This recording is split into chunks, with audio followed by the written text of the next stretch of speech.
Once I made the decision to do it, planning out my path was like a really important part of my journey for sure.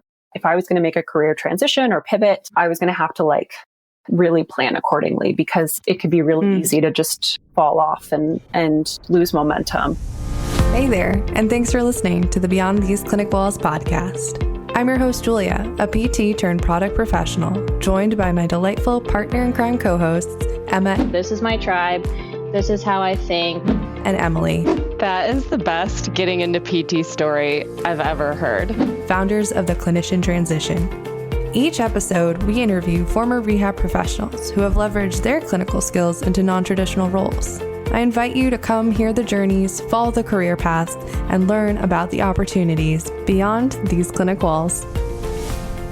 On today's episode, we are joined by Rachel Suydam. Rachel is an occupational therapist with 7 years of clinical experience who made the career transition into UX design research. She initiated this career pivot at the end of 2019 and has been actively engaged in UX research roles since 2021. Rachel has shared her insights as a guest speaker for the UXPA Minnesota on World Usability Day. We welcome her today to discuss similar topics of her career transition and the valuable skills and perspectives gained from her occupational therapy background. I'm really excited for today's episode. UI, UX, and research is a hot topic for a lot of career transitioners, and Rachel shares with us so many gems of her transition experience. You're going to be really excited to hear her show and tell, which is super valuable for anyone learning the new skill of interviewing for a non-clinical role. Happy listening.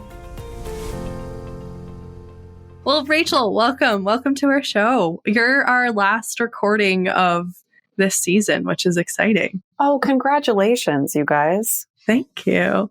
Yeah, you're wrapping it up for us. This is great. Thank you for being here. Of course. I'm wondering, can you give us like maybe a mini introduction to who are you? Who is Rachel? I'm Rachel. I'm an occupational therapist for about 7 years now, and I'm also a UX design researcher. I graduated from college with a degree in psychology and English literature, and I didn't know what I was going to do next. I took some time off, and, it kind of was like everybody was going to grad school, so that was sort of like the thing that you do next. I discovered occupational therapy, and I just loved the idea behind it. Like, it's such a cool field. The idea that your whole job is to optimize someone's quality of life. I think that's awesome and fascinating. So, I love there was this creative component and my psychology background. So I went to grad school for OT. I can't pinpoint like a specific time, but I just started to, maybe my expectations weren't quite being met. And I kind of was like looking at like, maybe this isn't exactly what I thought it was. I actually had a pretty good relationship with one of my professors. She was a physical therapist and an occupational therapist. And I talked to her about, what are your thoughts about both fields? I wanted more of an idea of, what this field really was. Cause I think I went to grad school a little bit almost blind. I wanted job security. So healthcare. Yeah, that was something they were definitely pushing in my program too, which I think was really appealing as well for my parents. I did the 3+3 program all the way through. They're like, she's going to come out with a job. You'll be all set. There's lots of mobility in it. No pun intended, but a lot of career mobility. And yeah, that's definitely something that's appetizing to it too, that there's that kind of job security. I'm interested about your professor who was PT/OT. I don't think I've met many professionals like Emma and Emily. Have you met many people who have done both? One or two. Oh, really? Yeah. I'm like, you did that on purpose? Yeah, it's a lot of school. Yeah, she was great because her perspective was obviously broader. And then she also does a lot with adaptive sport, which was really cool, specifically skiing. So she was somebody that I was learning a lot from, obviously in the classroom, but then just that I wasn't realizing like what I was kind of picking up on. I think she had some different perspectives. She also, had practiced in both fields like pretty recently. Yeah. What perspectives did she offer to you that kind of helped you with your decision making? Yeah, no, great question. definitely some of those like cold hard facts about what the profession is going to be like when that's helpful. when we leave. I think like this is what it's going to be like. This is what you're going to make per hour. This is, this is what insurance will do. Things like that. Yeah. She offered some transparency into what you otherwise probably didn't see. Yes. Yeah, most definitely. You graduate, you get into it. Where did you start your career off and where did it go? I got a job out here in Colorado and I worked in skilled nursing facilities, basically all over the greater Denver area. Occasionally some like assisted living. That was between, 2016 to 2019. So there were some pretty like sweeping changes like with insurance. I wasn't getting consistent hours, which was interesting. I'd say like the first 2 years that I was working, it was like a full-time schedule. And then I was like slowly losing hours and kind of panicking a little bit. And when you went into a career for its job security and that's what you're met with on the flip side, that's probably a little jolting. Yeah. And, it was around this time that I was like, I wonder what else, could be out there. How did you hear about UX? What kind of got you into that? Were there any other career paths you considered? I mean, definitely, I was looking into a lot of the usual stuff, like looking at going back to school, which I was like, oh my gosh, I already have all these student loans, really exploring like alternative rehab careers, different fields to work in, all kinds of stuff. It was really random. I actually was on LinkedIn and I got a notification for a UX researcher role. I opened the job description and I was reading it and I was like, oh, interesting. One of the requirements was a bachelor's in psychology, experience with Qualtrics, which is a surveying tool, statistics. And I was like, oh my gosh, I did a lot of these things like in my undergraduate degree and then in graduate school, I did research and I was like, this is interesting. One of my OT friends, she had talked about an old coworker of hers who had done a UX boot camp. She went to a boot camp for UX and she was talking about how she was using a lot of her OT skills in the UX field. That's awesome. I know. And I was like, all right, I think this is a sign. So that's when I started to really seriously look into it. Okay. And when you say like seriously look into it, what did that look like for you? Yeah, I just started to, after that call with that OT, who was so encouraging and helpful, I just started to look into anything I could about UX on the internet, different boot camps, there's master's programs, there's just all kinds of free resources. I was like reading job descriptions from different companies to kind of get an understanding of what skills were required, things like that. So you're just putting everything out there and then looking at what you had on the floor to see where you can kind of find some similarities or what was like a feasible path. Yeah, I think that was just like once I made the decision to do it, planning out my path was like a really important part of my journey for sure. If I was going to make a career transition or pivot, I was going to have to like really plan accordingly because it could be really easy to just fall off and lose momentum. So what did a few of those planning steps look like? So I took inventory of like what was going to motivate me, what are my financial constraints, what's my learning style. Smart. I did something called like a philosophical resume. Have you heard of this exercise? A philosophical? No, please tell me more. Emma and Emily, have you heard of that? No? Cool. So, okay. And I might not have it completely correct, but you take stock of like all of the jobs that you've ever had and you write them out and you go through them and you identify like what tasks you liked, what you didn't like. And that helps you to kind of formulate this philosophical future position that you want. It like doesn't have a label, but I want a job where I collaborate, but with a small team. That seems so simple and obvious, but I think it's a step that is so often overlooked because I think I did that same thing. And when I first transitioned out, I was like, I don't know what I want to do. Can someone tell me what to do? What do I want to do? And that's just such an easy way of going about it. And I eventually think I got there in my head, but that is such a good structured way of saying it aloud to really like break down everything that you liked about each job and what you didn't. And it makes you, that's probably starts making your resume for you anyway, too, which carries over later. You're absolutely right. And it helped me to like formulate my like why, like why was I doing this? Like, what was I looking towards? It helped me to identify my strengths, my weaknesses. So that was a really key part of just kind of giving myself that like guiding light. Yeah. What was your why at that time? Did you have your little elevator pitch story? Yeah. Oh, we love an elevator pitch. Yeah. You know, what I ended up realizing from doing that exercise was identifying that I love problem solving and I love innovation and I love being given the space and time to really identify the root of the problem is and then working to find a solution based on hard evidence. So as an occupational therapist, you know, you get to do that all day long, but there are a lot of constraints around what solutions you are allowed to implement based on, you know, what you can bill for, what you can't bill for. You do it very quickly and in a moment.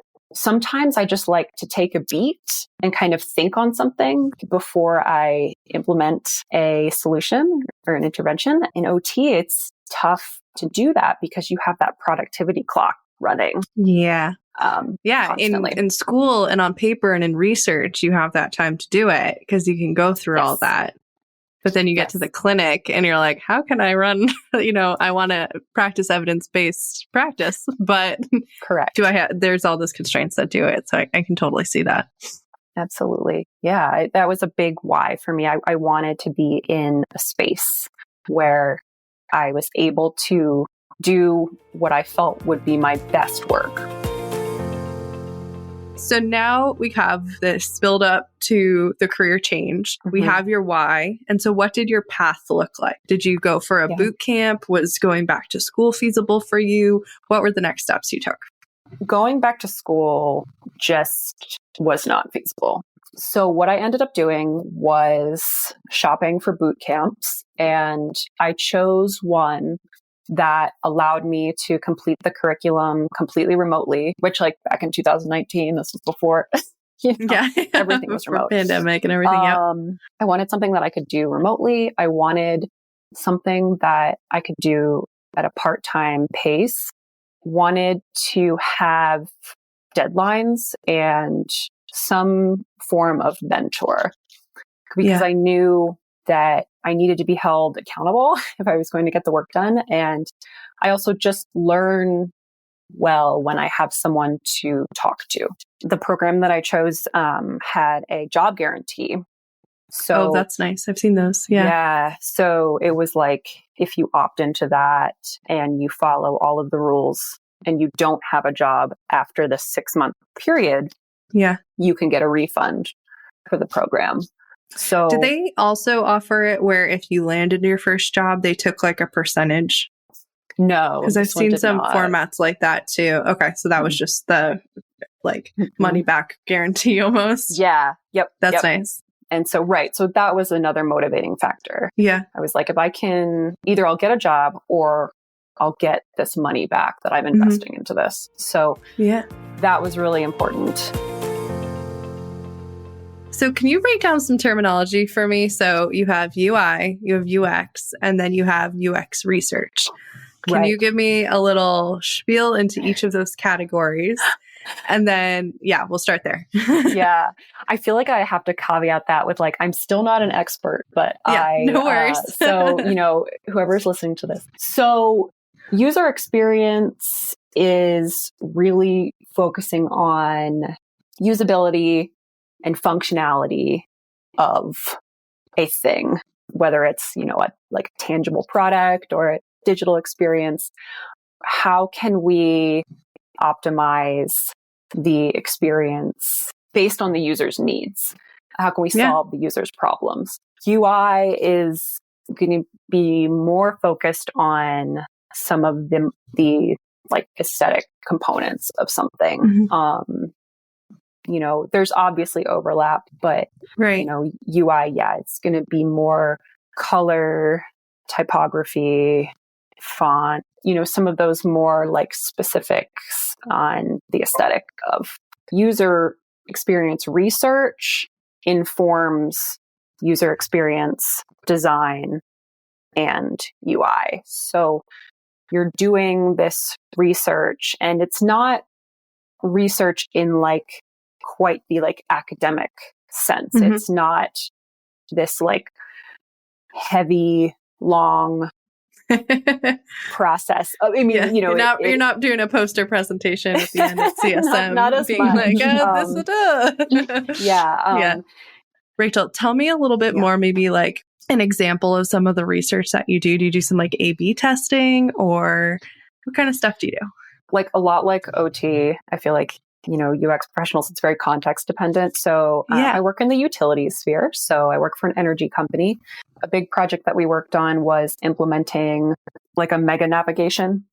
So on a website, you'd have, a navigation menu, and when you click on it, it expands and you have all kinds of options. And you've seen this many places, really big in e-commerce, right? Like if you're shopping for clothes, it'll be like men's, women's, filter by women's, mediums, pants, on sale, whatever. Yeah. But the organization of that menu and how many levels, how many items, isn't the mental model is like a little more nuanced for utility related topics. We did a lot of research, like looking at competitor websites, and then doing, again, card sorting, which is when you take those terms and you put them in front of a research participant and you say, okay, this would be considered like an open card sort. You say, sort these into categories that you think make sense, and then name those categories.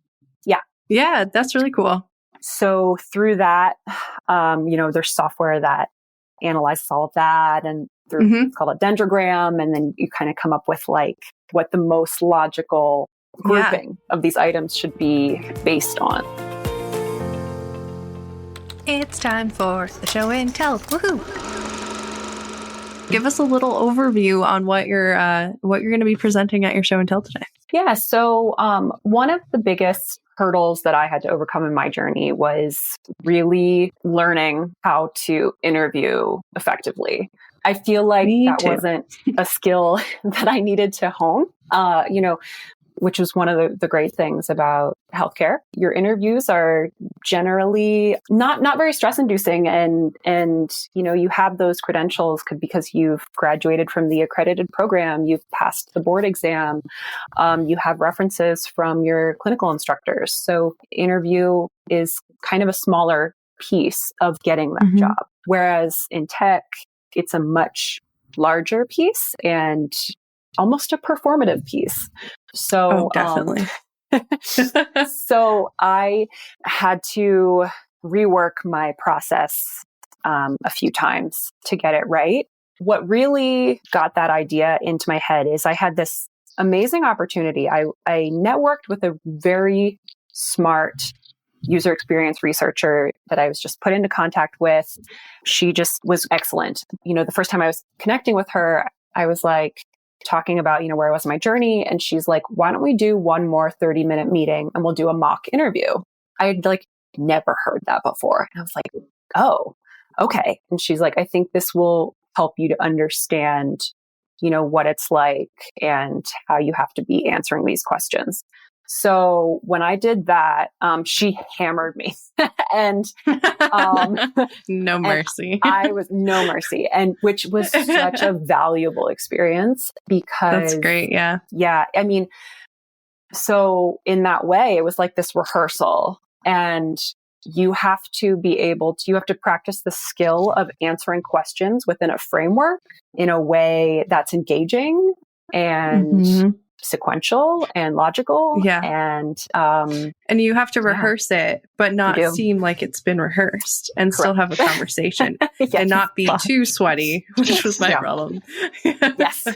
But yeah. Tell me about this framework, because you have a really common framework on your show and tell, which I learned about in the process as well. And I think it's helpful for people who have not had any interview experience. Yeah. So I was introduced to it by this UX researcher who I did the mock interview with, the STAR framework. So situation, task, action, and then result. And that's how you want to tell the story of how you solved that problem or, implemented whatever skill in your previous work history. Yeah. The STAR method, for just to reiterate, because this was like a big learning point for me too, which I found super helpful. It's for all those questions where you're like, tell me about a time when, show me when you blah, blah, blah, blah, blah. And it's not just like, oh, this one time I did a project. It's like, I had a project. I was met with this obstacle. This was my strategy to get around it. And this is how I knew it was successful. And being able to talk through that, and I had it in my head, was so much better. I would still get super nervous with interviews. Luckily at the time they were all remote. My technique was I took little sticky notes with my STAR method and just put like little bullets around my computer screen so they wouldn't see it. But that was my go-to. So I had my little cue cards almost to talk about it. But the STAR method was great. And it's great to like write them out and like practice and practice your story. And it's a great way of being like, hey, did I actually do this? And then like you discover different parts of like your job as you are going back and like are being able to articulate it. It's super helpful. Absolutely. So sorry, that's my little STAR tangent. No, you're right. And it helped too with resume writing.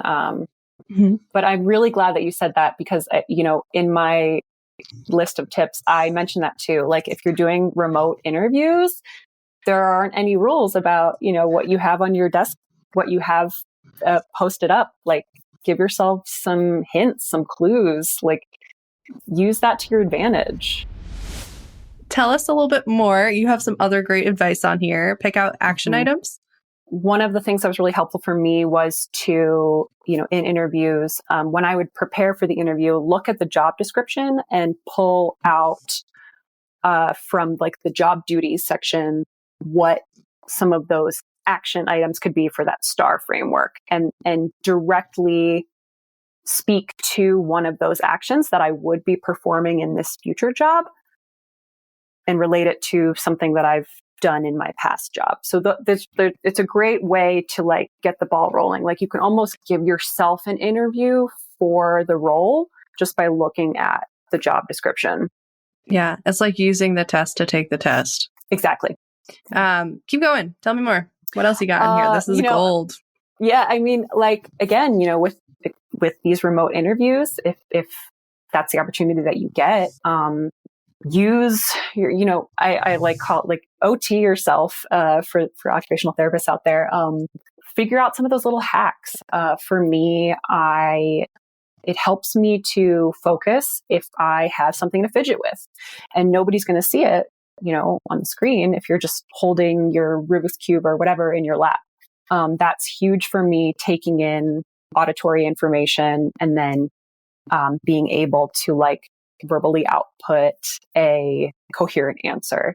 I also do really well with writing things down. That helps me to make sure that I'm staying on topic, make sure that I'm answering the question that I was given. So, in the interview, there's no rule that says you can't just like jot a note down while somebody's asking you a question. I love that you put the OT parts of it too. I would have, because I'm a PT, I wouldn't have thought about it. I'd be like, stretch your hip flexors before interviewing. Make sure you're limber. Oh my gosh, that's so funny. Yeah, but I love having like the fidget spinner. I love like having anything. That kind of did spark a question that is a little not related, but you have a background in psychology and then you have your OT. Do you feel like you pull from one over the other more? That's such a great question. Because I was going to say psychology, but there's so many things with OT that you're a creative thinker, as I could tell by you putting these OT tips on your interview, that I'm sure you incorporate those in clever ways. Right.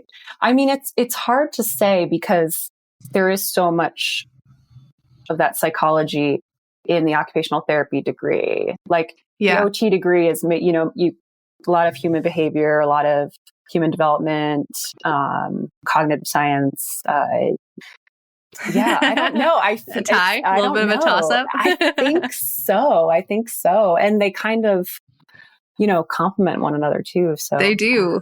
It is a good compliment, especially too with what you do now. It's kind of, you've almost like completed the trifecta. I feel like I do feel that way. way. So that's pretty cool. And then, at the end of the interview, you have some pretty good things here too, because this is also another place I see people, including myself, get held up on. Tell me about the end of the interview.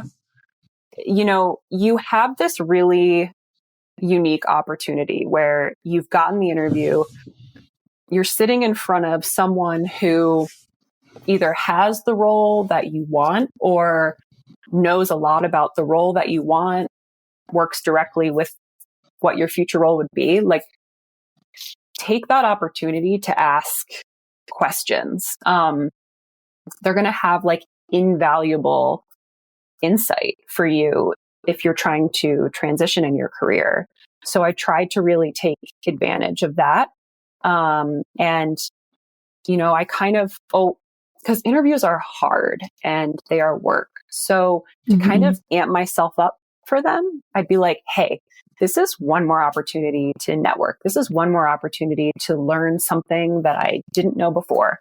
So that was sort of like my little prize, if you will, for going through it. Right. So, take that time to ask them questions because their time's already blocked off on their calendar. So you might as well. And then on top of that, what would you recommend in terms of resources? Because like that's such a big question out there on the internet. People are constantly like, what books should I read? What podcast should I listen to? And it's like this person, this professional that's in front of you. Podcast, obviously. Beyond these clinicals. Like hear it from them and give them an opportunity to kind of talk about what they like too. Everybody likes to talk about themselves. So no, those are awesome. I got two good questions and pieces of advice from my brother and his wife. And my brother, who's in product marketing management, he said to ask if it's a hiring manager that you're going to be working with, to ask them how their direct reports would describe them. Because I think that gives, which is a good one. And it gives you some good insight into who you might be reporting to, and a lot about them too. And then from his wife, she said, this was kind of just like general advice, but I thought it was really helpful because I'd get a lot of nerves going into interviews. She said, remember, it's as much of an interview of you to the company as it is the company interviewing you. And I think that just helped kind of like level the playing field in my head a little bit more, where it was kind of like, I want to know if this is a good fit, if this is a good atmosphere, if this is the role that's going to help me grow for my career growth as well. So that was another really helpful piece of advice that it's a little bit of a nugget in my brain that helped for sure. Emma and Emily, I'm curious if either of you have had experience interviewing people and what questions that are at the top of your list there, and then you interviewing, and if you have a question that you ask at the end of interviews. I can start. I have a lot of thoughts on this. So go. I love when Emma gets amped up about something. When we get I don't have to edit. As a call out though, you got to know who you're interviewing with, because Emily and I can sometimes we have our TCT hat, and then we have our real job hat. And I think sometimes the lines can get blurred there in a way that's kind of awkward. So just kind of know who you're interviewing. You're in a professional setting. So if you're interviewing with whoever it is, they're in their job. They're not in whatever their other thing is.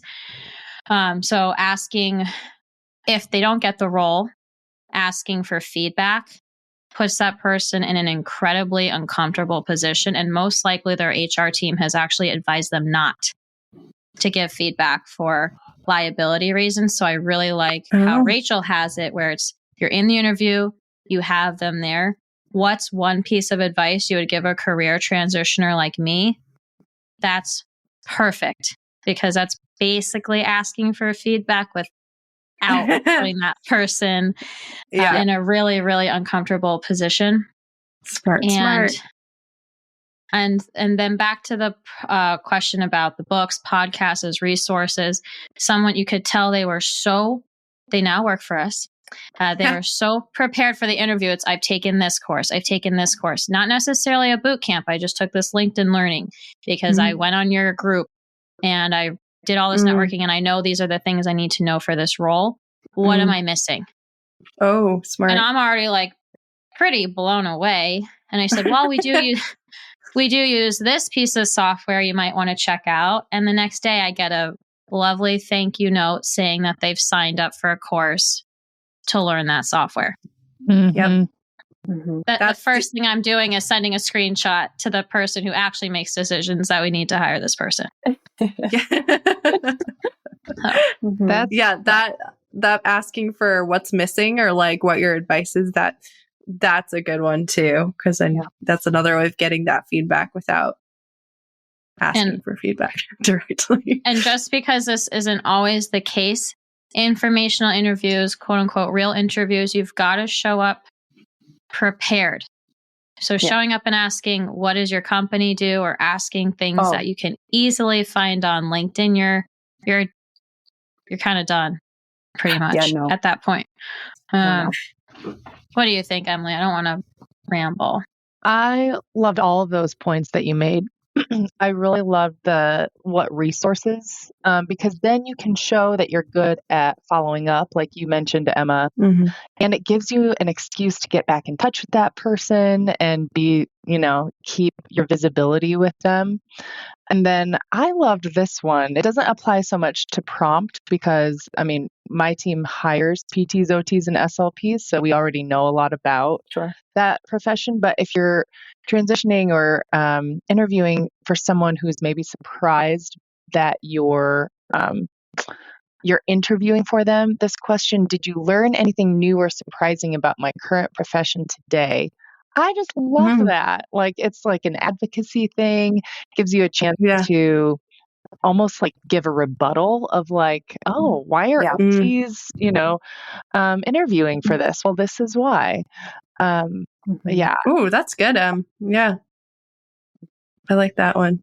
Yeah, it's good to get the opportunity to get their perspective on whatever it was that you just educated them about with yourself, so you can workshop that.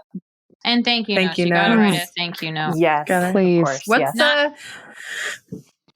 Go ahead. No, you go. I was going to say, what's your time frame on a thank you note? Listen. So generally it would be about 3 days. But for the job that I have now, I was so excited.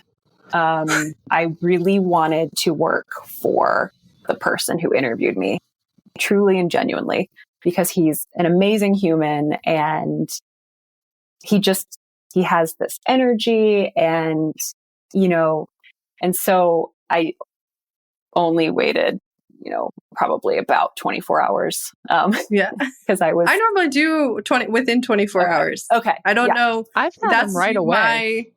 Okay. I was like, I'm typing it during the interview. Okay. I didn't want to sound like too eager. I usually do within 24 hours. Yeah. If I'm over 24, I think it's late. So Gotcha. Okay. Well, personally, I don't know. 24 hours. But I don't know. Maybe that could not be it. Yeah, maybe, that's what I do. I don't know what like the rules are. I'm not very good at like playing like, oh, I'm not interested. Or I'm like, I'm not good at that at all. No, I'm not good at that either. I'm like, I'd love to work here. Hire me. Yeah, exactly. I feel like give yourself a night to sleep on it. everyone a night to sleep on it. That's smart. That's smart. It's a good Because then you're kind of zhuzhing them the next day. Yeah. You're not, because if still you punctual. do it the same day, that's it. If you do it the same day, you have one day in their brain and then you're out. Yeah. If you do it the next day, you extend it. Because you're already in their brain Smart. that day. The Right. next day Yeah. you're Smart. fading. Spill it over. That's Yep. smart. I like that. That's good. Any other general interview advice from anyone here? Any red flags in interviews? I know one for product. Right off the bat, if the person interviewing you says, well, so-and-so is supposed to do this interview, but they're out today. So that happened to me. And, it's just a little that's not a good disheartening experience. to kind of hear that. Yeah. You're like, that's the environment. Cool. Okay. Another red flag, if they use the same Zoom code and you enter the Zoom chat too early, you're in someone else's interview.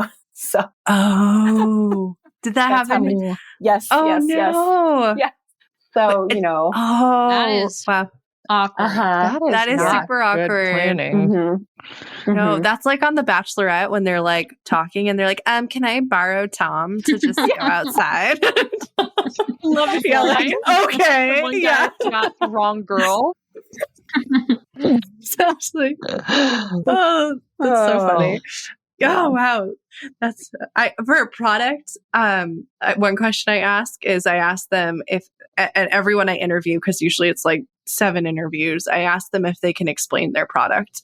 And that's like from HR to anywhere, because I want to see that the culture of them being able to describe it and know what the company vision is and that they actually have a direct path. That's something for that I found very useful. Talk ratio.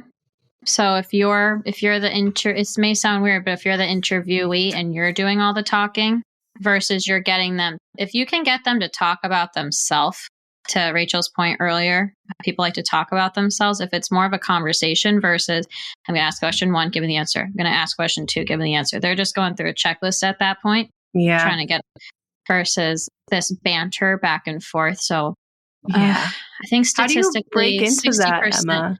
Oh, sorry. I cut off your statistics. No, it's okay. I think it's 60%. You want them talking 60% of the time. Yeah. So that's over half. Whoa. Because that's a sales ratio. That's a sales ratio. But when you're in an interview, guess what you're doing?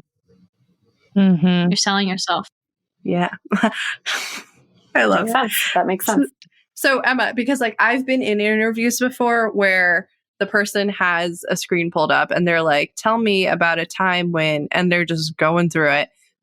From a sales perspective, from an interview perspective, do you have any tactics you use to pull them in to make it more conversation-like? Sometimes they're just going to go through the list. Charming. Yeah. Sometimes they're just going to go through the list. Yeah. And if that's the case, just keep the answer concise. Because if you just ramble that goes back to the prepping and having your STAR method. Yes. And then maybe at the end say, so what else do you think would be relevant? Or just kind of veer off track. Anything you can do. And that's also going to come down to your preparation on looking them up. Yes. Ahead of time. Yeah. So doing your research. You don't have to just wait. You don't have to wait till the end to just list off your questions that you have written down. You could answer your question, here's a time where I dealt with something challenging. Is that something that you think might come up here? Or how would you think, something like that, kind of bring it back to them? Great point. That's smart. That's really that. smart. Yeah, turning the question on them. I think you could probably even do that. Oh, sorry, Emily. I was going to say, it's just in your responses too, if you notice they're checking through everything, you could probably ask a follow-up question, sneak one in there and see how they respond. And if they're open to chatting, then maybe that's enough to get them into more of that banter. But sorry, Em, what were you going to say?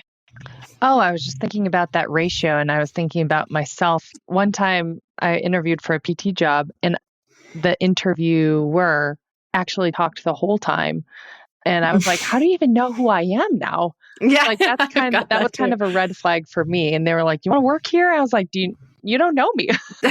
Yeah. You're just hiring anyone? Oh my goodness. Yes. That's what I think too, a piece of advice that I got from a good friend of mine when I was preparing for the last interview that I did we were on a run, and he was like, overachiever.